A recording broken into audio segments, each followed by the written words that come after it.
ਲੁਧਿਆਣੇ ਇਹ ਮੇਰੀ ਕਰਮ ਭੂਮੀ ਹੈ, ਮੇਰੀ ਨੇਟਿਵ ਪਲੇਸ ਹੈ।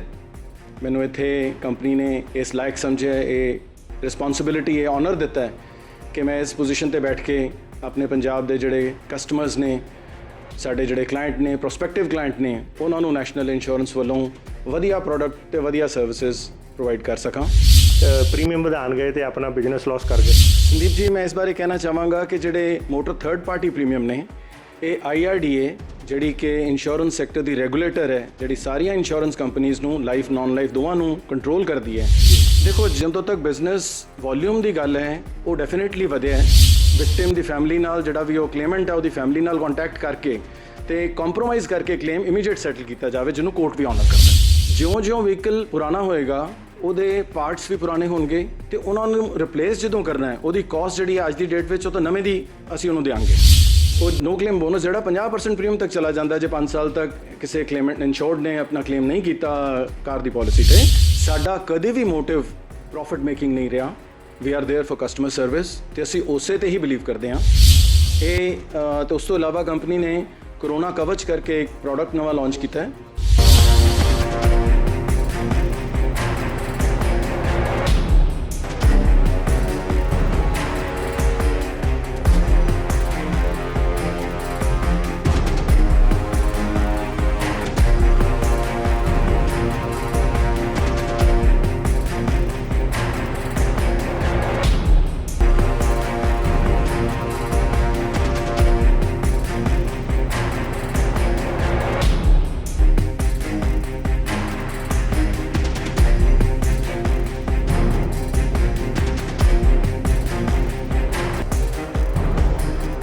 ਜਨਹਿਤੈਸ਼ੀ ਦੇਖ ਰਹੇ ਦਰਸ਼ਕਾਂ ਦਾ ਸਵਾਗਤ ਹੈ। ਮੈਂ ਸੰਦੀਪ ਸ਼ਰਮਾ। ਅੱਜ ਲੁਧਿਆਣੇ ਦੇ ਵਿੱਚ ਫਿਰ ਤੁਹਾਡੇ ਨਾਲ ਪਹੁੰਚਿਆ, ਰੂਬਰੂ ਹੋਣ ਦਾ ਮੌਕਾ ਮਿਲ ਰਿਹਾ ਹੈ।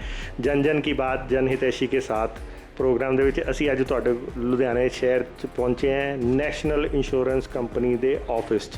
ਅਤੇ ਅਸੀਂ ਹੁਣ ਤੁਹਾਡੀ ਮੁਲਾਕਾਤ ਕਰਾਵਾਂਗੇ ਇੱਥੇ ਦੇ ਜਿਹੜੇ CRM chief regional manager mister Grover ਨਾਲ। ਅਤੇ ਇਹਨਾਂ ਨੇ ਅੱਜ ਹੀ ਜੁਆਇਨ ਕੀਤਾ। ਪਹਿਲਾਂ ਤਾਂ ਅਸੀਂ ਇਹਨਾਂ ਨੂੰ ਮਿਲਣ ਆਏ ਹਾਂ, ਇਹਨਾਂ ਨੂੰ ਵੈਲਕਮ ਕਰਦੇ ਹਾਂ। ਅਤੇ ਦੂਸਰਾ ਅਸੀਂ ਇਹਨਾਂ ਦਾ ਪੁੱਛਦੇ ਹਾਂ ਕਿ ਇਹ ਇਸ ਚਾਰਜ ਨੂੰ ਜਿਹੜਾ ਇਹਨਾਂ ਨੂੰ ਕੰਪਨੀ ਰਿਸਪੌਂਸਿਬਿਲਿਟੀ ਦਿੱਤੀ ਹੈ, ਇੱਕ ਕੋਵਿਡ ਦੇ ਦੌਰ 'ਚ ਇਹ ਰਿਸਪੌਂਸਿਬਿਲਿਟੀ ਨੂੰ ਇਹ ਕਿੱਦਾਂ ਨਿਭਾਉਣਗੇ ਅਤੇ ਕੀ ਇਸ ਟਾਈਮ ਦੇ ਖੱਟੇ ਮਿੱਠੇ ਜਿਹੜੇ ਐਕਸਪੀਰੀਅੰਸ ਹੈ ਜਿਹੜੇ ਕਰ ਰਹੇ ਹੈ। ਅਤੇ ਆਓ ਗੱਲਬਾਤ ਕਰਦੇ ਹਾਂ। ਸਤਿ ਸ਼੍ਰੀ ਅਕਾਲ ਸਰ। ਸਤਿ ਸ਼੍ਰੀ ਅਕਾਲ ਜੀ।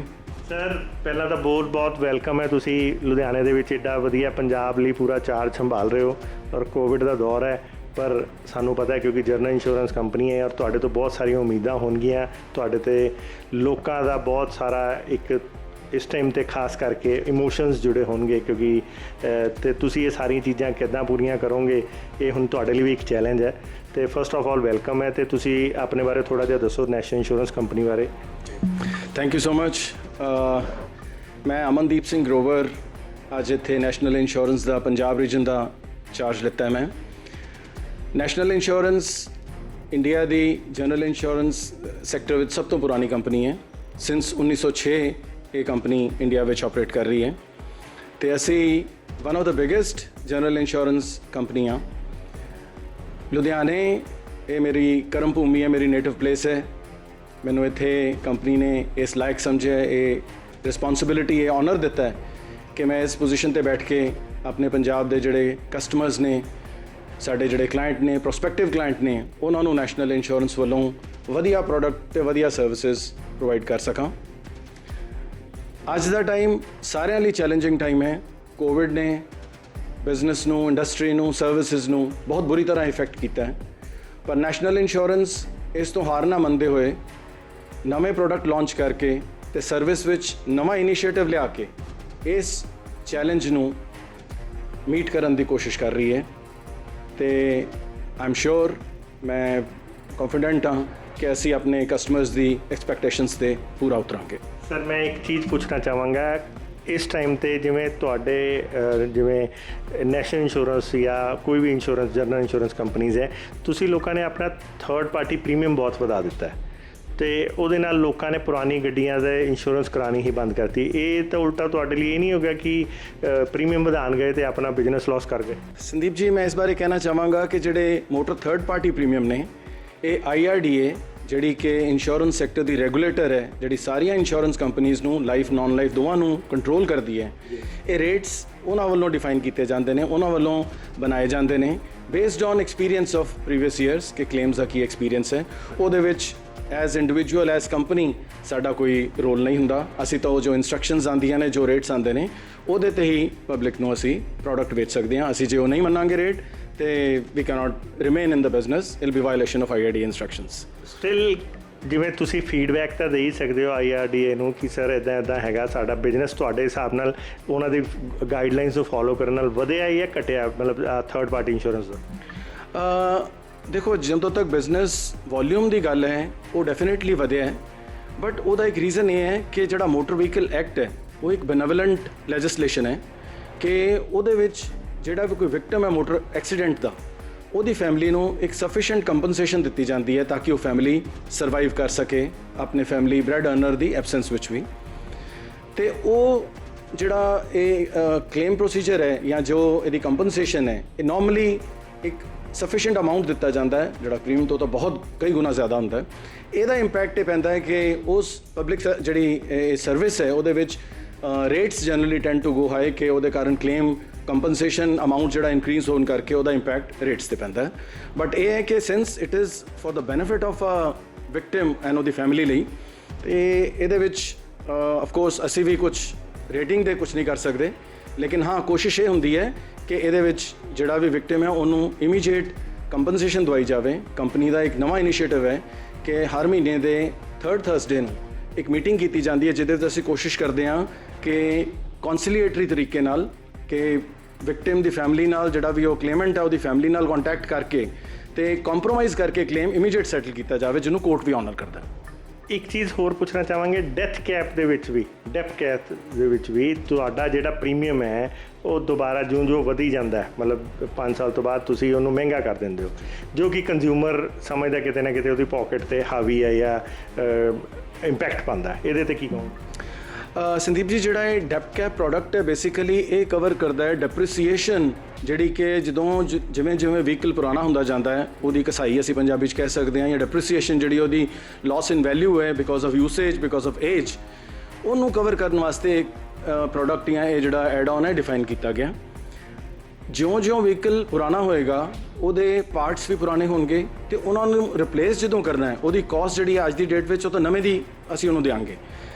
ਕੰਪਨੀ ਲਈ ਉਹ ਕੰਪਨਸੇਸ਼ਨ ਜੋ ਵੀ ਉਹਦੀ ਰਿਪੇਅਰ ਦੀ ਕਾਸਟ ਹੈ ਉਹ ਜ਼ਿਆਦਾ ਪੈਂਦੀ ਹੈ ਬਿਕੋਜ਼ ਵਹੀਕਲ ਪੁਰਾਣਾ ਹੋ ਗਿਆ, ਪਾਰਟਸ ਪੁਰਾਣੇ ਹੋ ਗਏ ਤੇ ਉਹਦੀ ਥਾਂ ਤੇ ਅਸੀਂ ਨਵਾਂ ਦੇ ਰਹੇ ਹਾਂ, ਗੈਪ ਕਾਫੀ ਜ਼ਿਆਦਾ ਹੈ।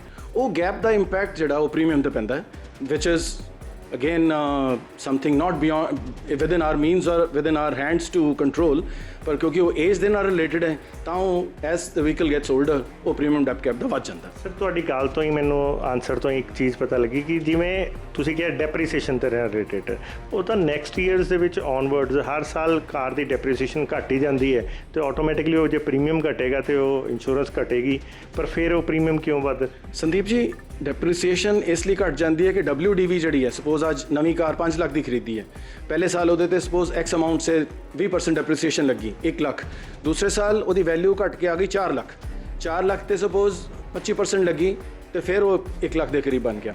ਉਹ ਨੋ ਡਾਊਟ ਵੈਲਿਊ ਦੀ ਘਟ ਰਹੀ ਹੈ, ਲੇਕਿਨ ਕਮੂਲੇਟਿਵ ਇਫੈਕਟ ਜਿਹੜਾ ਅਸੀਂ ਦੇਖਦੇ ਹਾਂ, ਜੇ ਕਲੇਮ ਚੌਥੇ ਸਾਲ 'ਚ ਹੋਇਆ ਤਾਂ 4 ਸਾਲ ਦੀ ਉਹਦੀ ਕਸਾਈ ਹੋ ਚੁੱਕੀ ਹੈ। ਹੁਣ ਉਹ ਈਅਰ ਔਨ ਈਅਰ ਉਹਦੀ ਵੈਲਿਊ ਜਿਹੜੀ ਆ ਉਹ ਥੱਲੇ ਗਈ ਹੈ ਤੇ ਉਹ ਜਦੋਂ ਕੰਪਨਸੇਟ ਕਰਨਾ ਹੈ ਉਹਦਾ ਉਹ ਅਮਾਊਂਟ ਜਿਹੜਾ ਕਲੇਮ ਦਾ ਉਹ ਜ਼ਿਆਦਾ ਹੋਏਗਾ ਕੰਪਨੀ ਲਈ, ਇਸ ਲਈ ਏਜ ਦੇ ਨਾਲ ਰੇਟ ਉਹਦਾ ਵੱਧਦਾ। ਤੇ ਜੇ ਗੱਲ ਕਰੀਏ ਨਵੀਂ ਤੇ ਪੁਰਾਣੀ ਗੱਡੀ ਦਾ ਰੇਟ ਆਫ ਇੰਟਰਸਟ ਦਾ ਵੀ ਜਿਹੜਾ ਹੈ ਇੰਸ਼ੋਰੈਂਸ ਦਾ ਹੁੰਦਾ, ਇਸ 'ਚ ਵੀ ਫਰਕ ਹੁੰਦਾ, ਇਹਦਾ ਕੀ ਰੀਜ਼ਨ? ਸਰ ਉਹਦੇ ਵਿੱਚ ਵੀ ਫਿਰ ਏਜ ਦੇ ਨਾਲ ਰਿਲੇਟਡ ਆ ਗਿਆ। ਤੁਸੀਂ ਦੇਖਿਆ ਹੋਏਗਾ ਕਿ ਆਮ ਅਸੀਂ ਦੇਖਦੇ ਹਾਂ ਕਿ ਨਵੀਂ ਗੱਡੀ ਜਿਹੜੀ ਸ਼ੋਰੂਮ 'ਚੋਂ ਨਿਕਲੀ ਹੈ ਉਹ ਇੱਕੋ ਬ੍ਰਾਂਡ ਨਿਊ ਚਮਕਦੀ ਗੱਡੀ ਹੈ, ਲੇਕਿਨ ਜਿਉਂ-ਜਿਉਂ ਯੂਸੇਜ ਹੁੰਦੀ ਹੈ ਤਿਉਂ-ਤਿਉਂ ਉਹਦੀ ਲਾਈਫ ਵੀ ਘਟਦੀ ਜਾਂਦੀ ਹੈ, ਪਲੱਸ ਐਕਸੀਡੈਂਟਸ ਵੀ ਉਹਦੇ ਕੰਪੈਰੀਟਿਵਲੀ ਸ਼ਾਇਦ ਸਾਡੀ ਕੇਅਰ ਘਟ ਜਾਂਦੀ, ਹਿਊਮਨ ਬੀਇੰਗ ਅਸੀਂ ਉਨੀ ਪਰਵਾਹ ਨਹੀਂ ਕਰਦੇ, ਨਵੀਂ ਗੱਡੀ ਦੀ ਅਸੀਂ ਜ਼ਿਆਦਾ ਕਰਦੇ ਹਾਂ। ਇਹ ਫੈਕਟਰਸ ਨੇ ਜਿਹੜੇ ਇਹ ਰਿਜ਼ਲਟ ਕਰਦੇ ਨੇ ਕਿ ਏਜ ਦੇ ਨਾਲ ਉਹਦਾ ਪ੍ਰੀਮੀਅਮ ਵੀ ਤੇ ਉਹਦਾ ਇਹ ਵੀ ਜਿਹੜਾ ਡੈਪ ਕੈਪ ਇਹ ਵੀ ਵੱਧਦਾ। ਪਰ ਕੰਪਨੀ ਨੇ ਨਾਲ ਇਹ ਵੀ ਹੋਰ ਫੀਚਰ ਰੱਖਿਆ ਕਿ ਇਨ ਕੇਸ ਕੋਈ ਬੰਦਾ ਕਲੇਮ ਨਹੀਂ ਕਰਦਾ ਤੇ ਹਰ ਸਾਲ ਉਹਨੂੰ ਨੋ ਕਲੇਮ ਬੋਨਸ ਵੀ ਮਿਲਦਾ।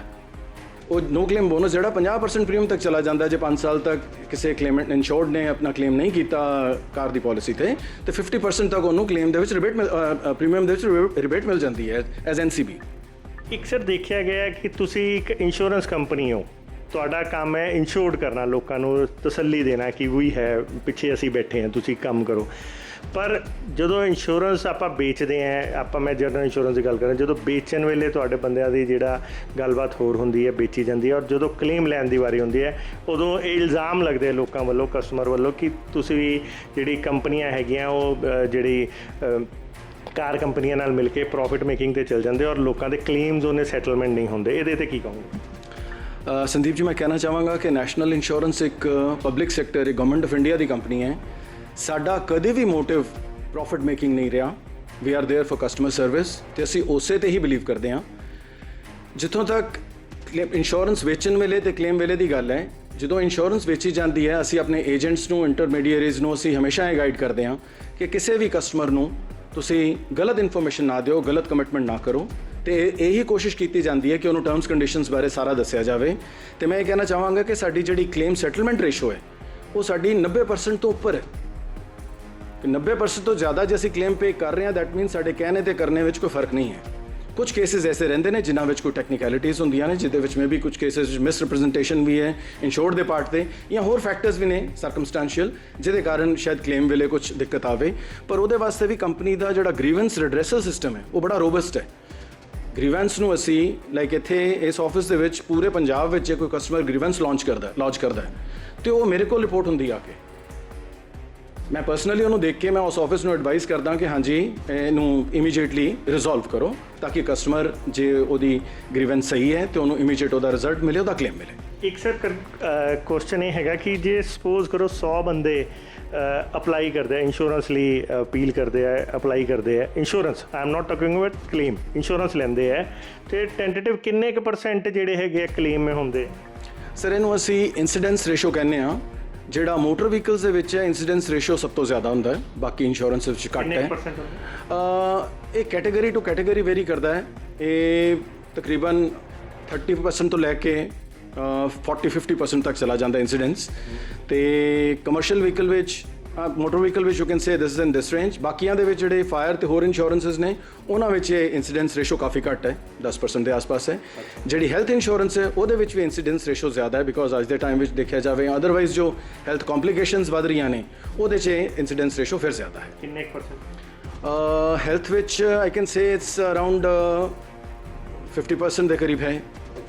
ਤੇ ਸਰ ਹੁਣ ਇੱਕ ਆਖਰੀ ਕੁਐਸਚਨ ਤੁਹਾਡੇ ਤੋਂ ਅਸੀਂ ਇਹ ਪੁੱਛਣਾ ਚਾਹਾਂਗੇ, ਤੁਸੀਂ ਇੱਥੇ ਵੈਸੇ ਤਾਂ ਤੁਸੀਂ ਲੁਧਿਆਣਾ ਕਾਫੀ ਦੇਰ ਤੋਂ ਸਰਵਿਸ ਕਰ ਰਹੇ ਹੋ, ਤੁਹਾਨੂੰ ਰਗ ਰਗ ਤੋਂ ਪੰਜਾਬੀਆਂ ਦੇ ਵਾਕਫ ਹੋ, ਤੇ ਹੁਣ ਤੁਸੀਂ ਦੁਬਾਰਾ ਤੁਹਾਨੂੰ ਇੱਥੇ ਇੱਕ ਸੀਨੀਅਰ ਲੈਵਲ ਤੇ ਚਾਰਜ ਮਿਲਿਆ, ਤੇ ਤੁਸੀਂ ਇਸ ਟਾਈਮ ਤੇ ਜਦੋਂ ਬਿਜ਼ਨਸ ਨਹੀਂ ਹੈ, ਲੋਕਾਂ ਦਾ ਮਾਈਂਡ ਸੈਟਅਪ ਬੜਾ ਡਾਊਨ ਹੈ ਬਿਜ਼ਨਸ ਦੇ ਵਿੱਚ, ਹਾਊ ਨੈਸ਼ਨਲ ਇੰਸ਼ੋਰੈਂਸ ਵੱਲੋਂ ਕੀ ਉਹਨਾਂ ਨੂੰ ਤਸੱਲੀ ਦੇਣਾ ਚਾਹੋਗੇ, ਜਾਂ ਕੀ ਤੁਸੀਂ ਉਹਨਾਂ ਨਾਲ ਸਪੋਰਟ ਕਰੋਗੇ, ਕਿੱਦਾਂ ਤੁਸੀਂ ਉਹਨਾਂ ਨੂੰ ਬੈਨੀਫਿਟ ਦਿਓਗੇ, ਜਾਂ ਕਿੱਦਾਂ ਇਹ ਚੈਲੰਜ ਨੂੰ ਅਸੈਪਟ ਕਰੋਗੇ ਕਿ ਤੁਹਾਡੇ ਲਈ ਵੀ ਹੈ ਤੇ ਉਹਨਾਂ ਲਈ ਵੀ ਹੈ? ਹਾਂ ਸੰਦੀਪ ਜੀ, ਇਹ ਕੋਵਿਡ ਦਾ ਜਿਹੜਾ ਟਾਈਮ ਹੈ ਇਹ ਡੈਫੀਨੇਟਲੀ ਬਿਜ਼ਨਸ ਇੰਡਸਟਰੀ ਸਰਵਿਸਿਜ਼ ਸਭ ਲਈ ਬਹੁਤ ਚੈਲੰਜਿੰਗ ਟਾਈਮ ਹੈ। ਅਸੀਂ ਵੀ ਉਹਦੇ ਨਾਲ ਅਫੈਕਟ ਹੋਏ ਹਾਂ ਕਿ ਜਿਹੜਾ ਲੋਕਡਾਊਨ ਦਾ ਪੀਰੀਅਡ ਸੀ ਉਹਦੇ ਵਿੱਚ ਬਹੁਤ ਇੰਸ਼ੋਰੈਂਸਿਸ ਨਹੀਂ ਲੋਕੀ ਰੀਨਿਊ ਕਰਵਾ ਪਾਏ। ਬਹੁਤ ਬਿਜ਼ਨਸ ਇੰਡਸਟਰੀ ਟ੍ਰੇਡ ਐਸੇ ਸੀ ਜਿਹੜੇ ਬਿਲਕੁਲ ਨਹੀਂ ਚੱਲ ਪਾਏ, ਜਿਹੜੇ ਰਿਸੋਰਸਿਸ ਜਿਨ੍ਹਾਂ ਕੋਲ ਨਹੀਂ ਸੀ। ਬਹੁਤ ਕਮਰਸ਼ੀਅਲ ਵਹੀਕਲ ਐਸੇ ਸੀ, ਸਪੈਸ਼ਲੀ ਪੈਸੇਂਜਰ ਕੈਰਿੰਗ ਵਹੀਕਲਸ ਜਿਵੇਂ ਬੱਸਿਸ ਨੇ, ਉਹ ਵੀ ਨਹੀਂ ਚੱਲ ਪਾਈਆਂ। ਉਹਦਾ ਸਾਡੇ ਬਿਜ਼ਨਸ 'ਤੇ ਇੰਪੈਕਟ ਕਾਫੀ ਹੋਇਆ। ਪਰ ਅਸੀਂ ਡਿਊਰਿੰਗ ਲੋਕਡਾਊਨ ਪੀਰੀਅਡ ਵੀ ਕੰਪਨੀ ਨੇ ਵੀ, ਬਾਕੀ IRDA ਨੇ ਵੀ ਇਹ ਅਨਾਊਂਸ ਕੀਤਾ ਕਿ ਇਸ ਪੀਰੀਅਡ ਦੇ ਵਿੱਚ ਜਿਹੜੇ ਵੀ ਕੋਈ ਰਿਨਿਊਅਲਸ ਮਿਸ ਹੋਏ ਨੇ ਉਹਨਾਂ ਨੂੰ ਸਫੀਸ਼ੀਐਂਟ ਟਾਈਮ ਦਿੱਤਾ ਗਿਆ ਕਿ ਬਿਨਾਂ ਕਿਸੇ ਹਰਜਾਨੇ ਤੋਂ, ਬਿਨਾਂ ਕਿਸੇ ਨੁਕਸਾਨ ਤੋਂ ਉਹ ਬਾਅਦ ਤੱਕ ਵੀ ਰਿਨਿਊ ਕਰਵਾ ਸਕਦੇ ਨੇ। ਇਹ ਤੇ ਉਸ ਤੋਂ ਇਲਾਵਾ ਕੰਪਨੀ ਨੇ ਕਰੋਨਾ ਕਵਚ ਕਰਕੇ ਇੱਕ ਪ੍ਰੋਡਕਟ ਨਵਾਂ ਲਾਂਚ ਕੀਤਾ ਹੈ। ਹੋਰ ਵੀ ਕਈ ਤਰ੍ਹਾਂ ਦੀ ਸਰਵਿਸਿਜ਼ ਵਿੱਚ ਇੰਪਰੂਵਮੈਂਟ ਲਿਆਂਦੀ ਹੈ, ਤੇ ਸਾਡਾ ਇਹੀ ਐਂਡੇਵਰ ਰਹੇਗਾ ਕਿ ਸਾਡੀ ਪੂਰੀ ਟੀਮ ਜਿਹੜੀ ਪੰਜਾਬ ਵਿੱਚ ਵੱਖ-ਵੱਖ ਥਾਵਾਂ 'ਤੇ ਸਿਚੁਏਟਡ ਹੈ, ਬੈਠੀ ਹੈ, ਸਾਡੇ ਆਫਿਸਿਸ ਨੇ, ਉਹ ਆਪਣੇ ਕਸਟਮਰਸ ਤੱਕ ਪਹੁੰਚ ਕੇ ਉਹਨਾਂ ਨੂੰ ਬੈਸਟ ਸਰਵਿਸ ਪ੍ਰੋਵਾਈਡ ਕਰੇ। Thank you sir. ਤੇ ਦੋਸਤੋ, ਇਹ ਸੀਗੇ ਗਰੋਵਰ ਸਾਹਿਬ, ਜਿਹੜਾ ਕਿ CRM ਬਣ ਕੇ ਪੰਜਾਬ ਦੇ ਵਿੱਚ ਆਏ ਆ ਪੰਜਾਬੀਆਂ ਦੀ ਇੱਕ ਵਾਰੀ ਦੁਬਾਰਾ ਸੇਵਾ ਲਈ, ਤੇ ਪੰਜਾਬੀਆਂ ਨੂੰ ਇੰਸ਼ੋਰੈਂਸ ਸੈਕਟਰ ਦਾ ਇੱਕ ਬਿਹਤਰੀਨ ਹੋਰ ਸਰਵਿਸਿਜ਼ ਪ੍ਰੋਵਾਈਡ ਕਰਨ ਲਈ। ਤੇ ਜਿੱਦਾਂ ਕਿ ਇਹਨਾਂ ਨੇ ਦੱਸਿਆ, ਬਹੁਤ ਸਾਰੇ ਕੁਐਸਚਨਸ ਸਾਡੇ ਕੋਲ ਤੁਹਾਡੇ ਵੱਲੋਂ ਆਏ ਹੋਏ ਸੀਗੇ ਕਿ ਅਸੀਂ ਸਾਰੀ ਚੀਜ਼ਾਂ ਦੇ ਆਨਸਰਸ ਇਹਨਾਂ ਤੋਂ ਮੰਗੇ ਜੋ ਕਿ ਇਹਨਾਂ ਨੇ ਦਿੱਤੇ ਤੇ ਅਸੀਂ ਉਹ ਤੁਹਾਡੇ ਸਾਹਮਣੇ ਪੇਸ਼ ਕਰ ਰਹੇ ਹਾਂ ਤੇ ਸੋਚਦੇ ਹਾਂ ਕਿ ਜੋ ਇਹਨਾਂ ਨੇ ਆਨਸਰ ਦਿੱਤੇ ਹੋਣੇ ਉਹਦੇ ਨਾਲ ਤੁਹਾਨੂੰ ਕਿਤੇ ਨਾ ਕਿਤੇ ਤਸੱਲੀ ਮਿਲ ਗਈ ਹੋਣੀ ਜਾਂ ਨਹੀਂ ਮਿਲੀ। ਹਜੇ ਵੀ ਅਸੀਂ ਫਿਰ ਤੋਂ ਇਹਨਾਂ ਤੱਕ ਦੁਬਾਰਾ ਅਪਰੋਚ ਕਰ ਸਕਦੇ ਹਾਂ। ਜੇ ਤੁਹਾਡੇ ਕੋਈ ਕੁਐਸਚਨ ਰਹਿ ਗਏ ਹੋਣ ਤਾਂ ਸਾਨੂੰ ਜ਼ਰੂਰ ਭੇਜੋ, ਅਸੀਂ ਇਹਨਾਂ ਤੱਕ ਦੁਬਾਰਾ ਅਪਰੋਚ ਕਰਾਂਗੇ। ਇੱਦਾਂ ਹੀ ਹੋਰ ਵੀ ਮਸਲੇ ਵੱਖ-ਵੱਖ ਮਸਲੇ ਤੁਹਾਡੇ ਤੱਕ ਪਹੁੰਚਾਉਂਦੇ ਰਹਾਂਗੇ। ਦੇਖਦੇ ਰਹੋ, ਬਨੇ ਰਹੋ ਜਾਨੀ ਤੇ ਅਸੀਂ। ਧੰਨਵਾਦ।